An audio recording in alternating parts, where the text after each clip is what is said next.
Hello, I have been wanting to upload some YouTube videos for a little while. And the idea that I had was to start sharing some of my bipolar episodes, which I really have repressed deep down inside of me because they have been very extreme experiences. So they've been called manic episodes. I've been labeled with type 1 bipolar disorder, which I think only 1% of the population has bipolar.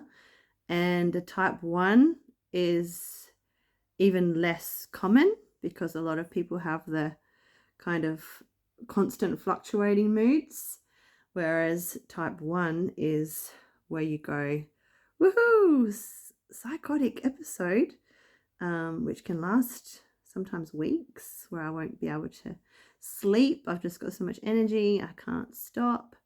I feel so connected. I feel like it's a mystical experience. I feel like I am receiving messages from God. I'm like writing down all these notes, like used to be in the Bible. I used to like read the Bible, I'd get all this information, I'd write all over my books, and I'd look at another book and I'd get a message from that and I'd write more all around it. And I'd just be getting messages everywhere. I'd be thinking of people, sending messages to people like of love and encouragement, but it would be so rapid, like just think of someone, send a message, think of someone, send a message, and I'd be typing so fast. And then like if I put the TV on or something, it was like that whoever was on the TV was talking directly to me. They were giving me messages through the TV. I can laugh about it now, but it was so real. It was like, oh my gosh, I can reach in and touch them. Like they're talking directly to me. This is fun out. Um, I've had quite a few episodes over the years, so it's probably too much information to like recall what happened in each one. But I remember on one occasion I had been spoken to by the morning show or something. I was like, I don't know, laughing at their jokes, and um, I went to work that day even though I hadn't been sleeping. Like when I'm in that zone, I just cannot relax. It's just hyper state, but it's like they say it's mental illness, but when you're in it, it's like it's so exciting and it's really fun, and you feel so connected. Like just there are so many synchronicities constantly. Um, Something you hear on the radio will be just what you need to hear. Um, the people that you meet at your work or at the shop will say something, or it's just like they know you, and it's like you know them, and it's just this connection. Like I can't really maybe explain it, but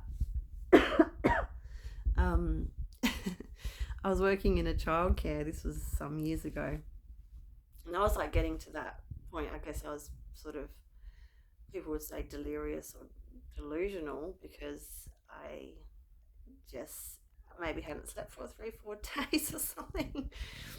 And I was like, I'm still fine. I've still got to go to work because I felt like full of energy. Um,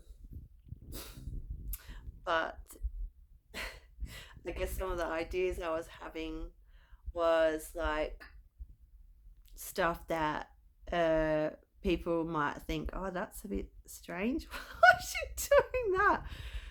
For example, two things. What I wanted to first say was with this whole connection thing, like, oh my gosh, they're talking directly to me.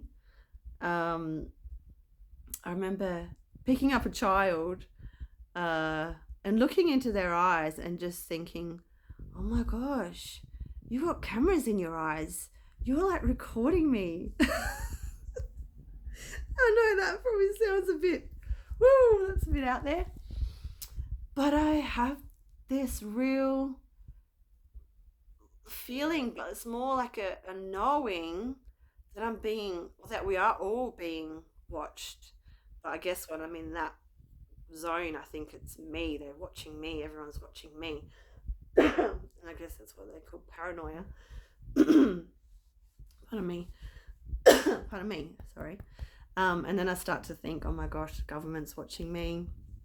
They're getting tapping my phone. They're reading all my messages. Sorry. Get excited talking about it. It's bringing back all these memories.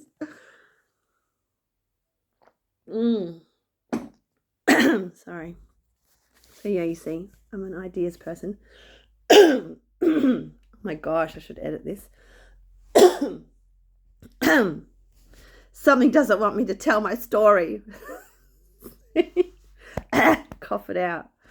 I feel like I just have to share this stuff because I think it's just so unspoken. You know, mental illness. Don't talk about it. You're crazy. But that's the thing. If no one talks about it, then who can you relate to? Like, I didn't know anyone that had gone through the same as what I had. Okay, so back at work. What had happened this one time when people started to realize that, yeah, I was happy and energetic. But apparently what had happened, this new kid had, I don't know, fallen down and bumped his lip.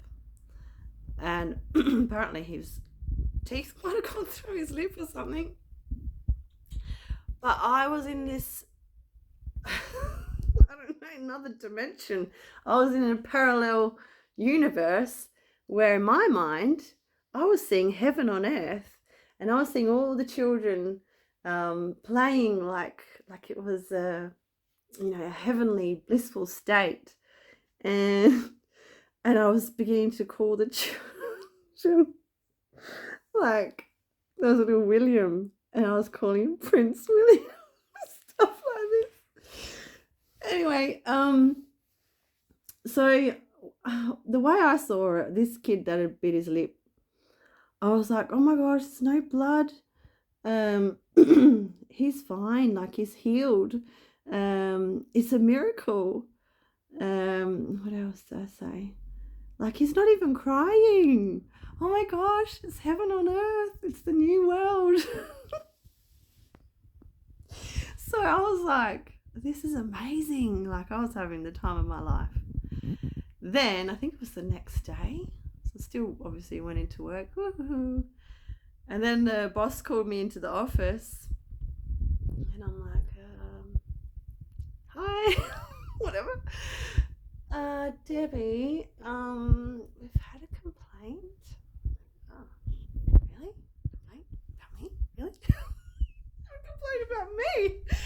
Like, I'm such a joyful, happy person. Like, I love the kids. Like, why would anyone complain about me? I was confused. And then she explained that this little William, not Prince William, he was like new to the centre, and the parents had complained because he obviously had quite a gash on the bottom of his lip, and nothing was like recorded. I didn't fill out an accident form. I didn't even probably say anything to anyone because in my eyes he had a miracle healing. And I said, like, he wasn't crying, it wasn't bleeding, and they're like, oh yeah, it was pretty severe or whatever. So I got in trouble because I didn't report it, I didn't write it up or whatever. And after that, I had another speaking to, and they didn't say like that I lost the job, but they just said in a kind way, like, maybe do you want to go part-time? Do you want to reduce your hours or go casual or something? So I agreed to that, and I don't know, I probably soon after ended up in the psych ward, I think, because yeah, when I get into that state of uh, seeing things in a, well, maybe some people might say like a five-dimensional view, where everything is just like we're all spiritual beings on the earth, and the new earth has come, and everything is so alive and exciting and wonderful. But then, then you just can't. I couldn't stop. I just kept going in this state of energy, but I couldn't sleep, and I forgot about eating because I was just such in this other world, you know. And then I think to get me out of it was the only way was to take me to the psych ward, um, and knock me out with a bunch of tablets so that I could sleep. And then what inevitably happens after I've been in such a high for such a long time, like seriously, it does go on for sometimes weeks, you know, days of not sleeping, but then I'm just, whew, I'm off. And and then you get called, well, insane, I suppose, crazy or psychotic, which I don't quite get how, when you're in such a blissful state, how that's psychotic. But I think it means you're getting strange ideas or ideas that are not of this world that people don't understand. But I would say, really, now looking back at it, and after having done a lot of research and soul searching and healing recently. I mean, it's been going on for 16 years that I've had this bipolar disorder. I'm starting to see now that at 21, when this first happened, that's another story. I ended up going to a nightclub for a friend's birthday, and part of the episode was I just started going up to every person in the whole club and whispering in their ear, God loves you, God loves you, God loves you. Because I thought I was on a mission to save the world. Yeah, that was fun. So yeah, I've had some pretty, full on funny and exciting times, I guess, just in my own world, really. But I don't think it is just in my own world. You see, like, no one could really understand what I was going through, but I felt like I was on a mission from God. And now I start to see, like, maybe this is all part of what people are calling now a spiritual awakening. And yeah, so mine started at 21, 16 years ago. And it seems to be through these really high highs. And then I'll crash down and I'll be so low, but for longer periods of time, like for months where I can't work and I don't want to talk to anyone, and I just think, like, what the heck did I go through that for, if now, like, everyone thinks I'm crazy, and I'm just like confused. And then it's just so depressing. So as you go up is as low as you go down. It's really, really extreme. Like, I think a lot of people don't understand, because you go from feeling like you're an angel or something on this divine mission to going to, like, suicidal thoughts. So it's full on. And I have had enough of it, really.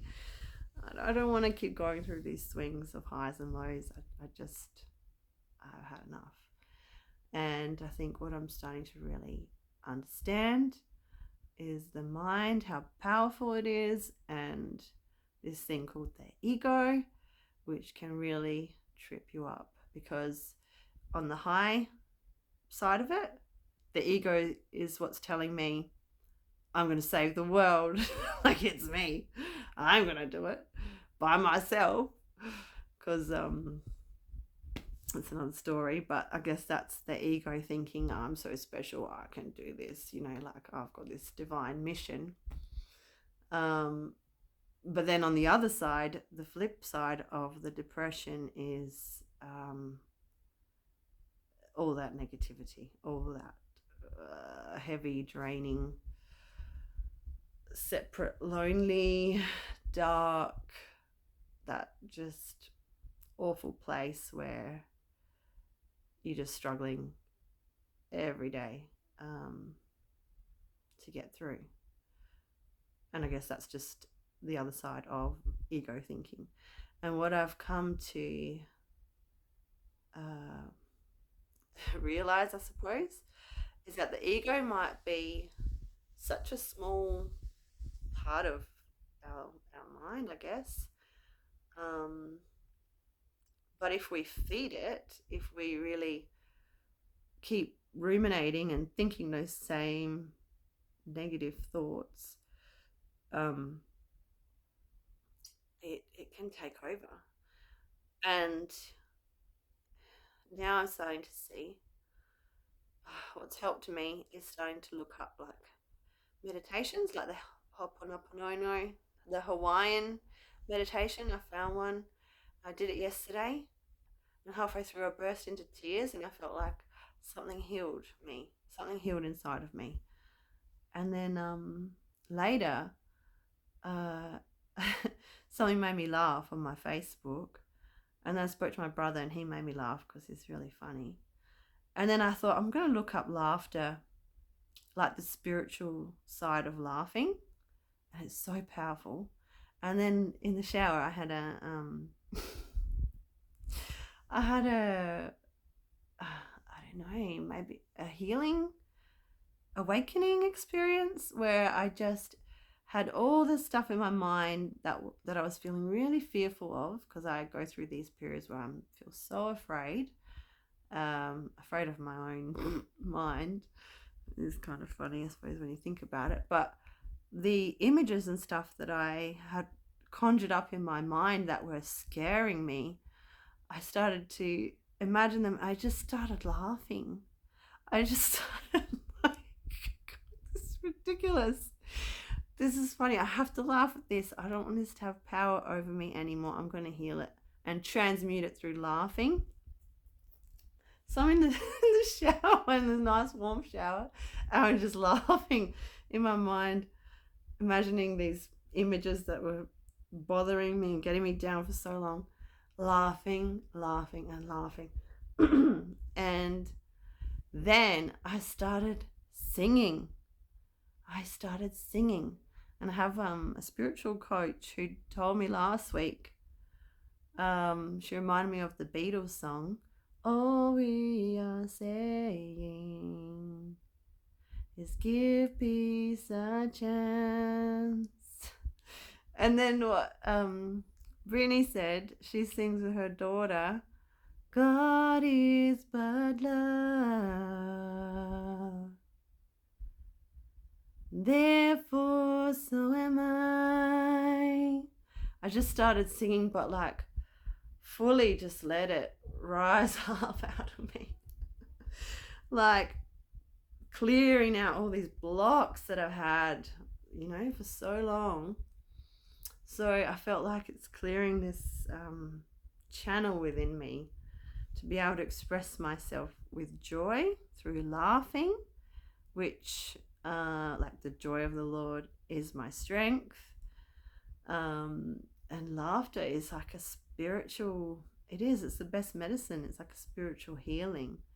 So I just was laughing and singing for quite a while, and I felt like, oh my God, thank you. something has lifted here. And this is after, like, I've been doing YouTube searches, like binging people's videos, different spiritual ideas, of Course in Miracles, the Law of One.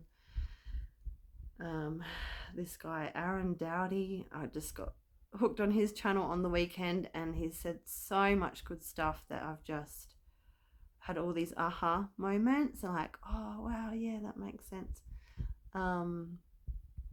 Yeah, so if you want to check that out, let me know in the comments and I can send you some links. Anyway, I hope you've found this helpful or enjoyable or entertaining or somewhat informative or educational, or all of those things, about what an example of bipolar and a manic episode, psychotic episode. Psychotic to me just sounds like such a full-on psychopathic word. Like I wouldn't hurt a fly, and I'm the one being called a, what is it? I'm not a psychopath. Not a psychic. What is it? Psychotic.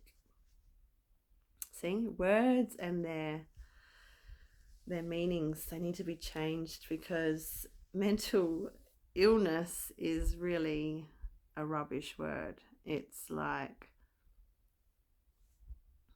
it's making something that can be so incredible into something that's like the worst thing people could imagine. You know, they think mental illness, oh my God, I'd never want to have a mental illness. That sounds terrible. Oh my gosh, there's people who are depressed. Oh, can't understand it. Don't talk about it. Oh, I don't know, I'll say the wrong thing. Oh no. Like, it's just a unspoken thing. So I'm like, stuff this. I'm going to make a video, put myself out there, because maybe someone else is searching for somebody to share their experience, and it's so helpful to find other people who you can relate to, and you're like, oh, I went through something like that. Oh, that's another way of looking at it. Like, maybe we're just intuitive, empathic, and spiritual and loving and waking up, and and if people around us don't resonate on the same wavelength, it doesn't mean that we're crazy. It just means we are, I don't know, all those things I just said. Anyway, thank you for watching. I appreciate your comments. If you want to share any of your own experiences or comments on anything I said, I'd love to hear from you. Bye.